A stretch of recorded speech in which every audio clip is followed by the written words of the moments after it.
अस्सलाम वालेकुम दोस्तों, चैनल को सब्सक्राइब कर रहे हैं, साथ बेल आइकन पर क्लिक कर दें ताकि आने वाली वीडियो आपको मिलती रहे। वीडियो बनाने का मकसद पट्ठों के बीमारी से छुटकारा दिलाना है। पट्ठों का दर्द, मसल का दर्द पट्ठों के खिंचाव की वजह से होता है। इस बीमारी में हर एक दूसरा शख्स इसमें देखा गया है, इस बीमारी से दो चार है।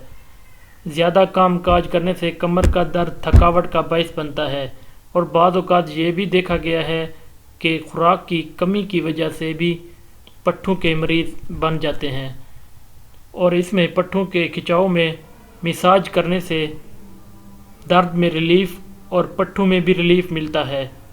पट्ठों का इलाज एलोपैथिक मेडिसिन में दो टिप्स हैं। नंबर 1 बीट मेथिकोबाल और मिकोबालमिन इंजेक्शन मिलते हैं, टैबलेट भी मिलती है। इंजेक्शन हफ्ते में 3 बार लगवाना चाहिए, जबकि टैबलेट को सुबह शाम 2 हफ्ते के लिए इस्तेमाल की जा सकती है।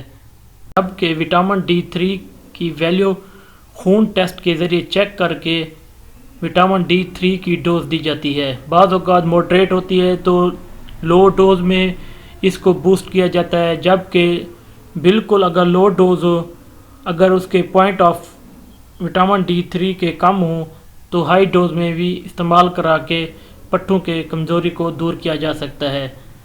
इसमें ब्लड टेस्ट किए जाते हैं। ब्लड टेस्ट में मॉडरेट और हाई रेंज इसमें देखी जाती है, जबकि विटामिन D3 के लिए कैप्सूल, टैबलेट, इंजेक्शन दस्तयाब हैं।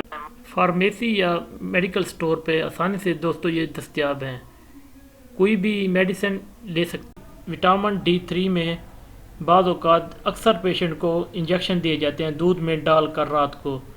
ये ज़्यादा बेहतर होते हैं और ये ज़्यादा इक़दामात अमल करने के लिए बहुत जल्दी सेहत याब हो जाते हैं। मिलते हैं नेक्स्ट वीडियो में। Thank you for watching.